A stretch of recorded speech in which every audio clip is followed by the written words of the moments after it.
किया। कौवा मुस्तकबिल के बारे में जानता है। कौवे के बारे में कई किस्म के इंकशाफान और गुमान किए जाते हैं। जैसा कि आप सभी ने अक्सर सुना होगा कि कौवा आने वाले वक्त को पहले से जान लेता है, और अगर कोई घर की छत पर या घर की दीवार पर आकर एक दूसरे से लड़ पड़े या झगड़ने लग पड़े, तो उससे उस बात का गुमान किया जाता है कि उस घर पर कोई बुरा वक्त आने वाला है, क्योंकि कौवों का एक दूसरे से लड़ना झगड़ना अच्छा नहीं समझा जाता। इसी तरह अगर दोपहर से पहले कौवा आपके घर की दीवार पर या छत पर बोलना शुरू कर दे, तो ये समझा जाता है कि आने वाले दिनों में आपके लिए खुशखबरी है। आपकी दौलत में इजाफा हो सकता है, आपके रोजगार में इजाफा हो सकता है, आपको खजाना मिल सकता है, आपको कोई बड़ी कामयाबी मिल सकती है।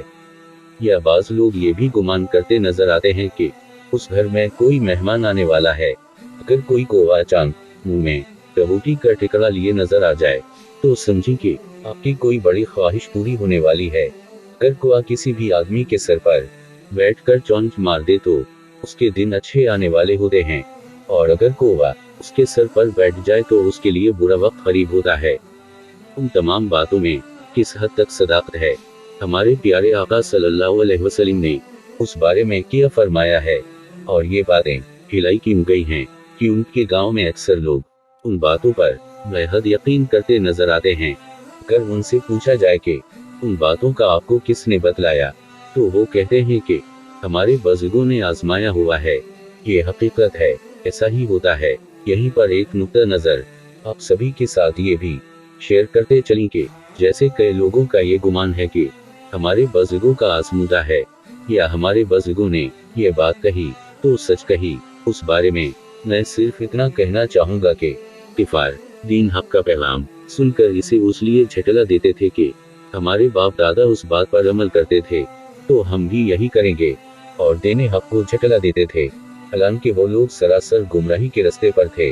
वैसे तो और भी बहुत सारे परिंदे हैं जो घरों पर आते हैं, तो ज्यादातर लोग कौवे के बारे में ही ऐसे सवालात क्यों करते हैं? उन सब सवालों के जवाबात आप सभी के साथ शेयर करने से पहले आपके साथ कौवे की हिस्ट्री आप सभी के साथ शेयर करते चलें कि आखिर उस परिंदे की हिस्ट्री क्या है, जिससे आपके लिए आज के टॉपिक को समझना और भी आसान हो जाएगा। कौवा बहुत चालाक परिंदा होता है। उसकी नज़र बहुत तेज होती है, जो इसे खुराक और दुश्मनों से आगाह करती है।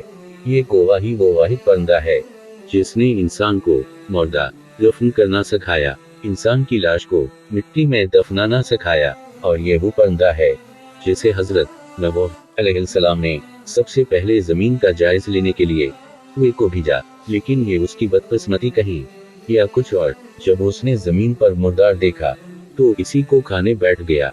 यही वजह है कि इसे खौफ की बद्दुआ दी गई, और इसी वजह से ये इंसानी आबादी से हरासा रहता है, इंसानों से चौंकना रहता है।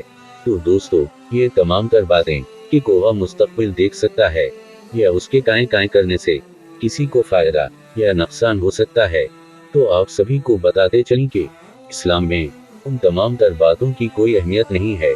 मौजूदा दौर में पाकिस्तान में उन बातों पर अभी भी यकीन किया जाता है, और बहुत सी ऐसी चीजें हैं जिनको बदशगुनी की अलामत कह दिया जाता है। हजरत अब्दुल्लाह बिन मसूद रज़ी अल्लाह तआला अन्हा से रिवायत है कि रसूल अल्लाह सल्लल्लाहु अलैहि वसल्लम ने फरमाया, बदशगुनी शिर्क है। आप सल्लल्लाहु अलैहि वसल्लम ने 3 मरतबा फरमाया, और हम में से हर एक को कोई न कोई वहम हो जाता है, लेकिन अल्लाह ताला तवक्कुल की बरकत से इसे दूर कर देता है।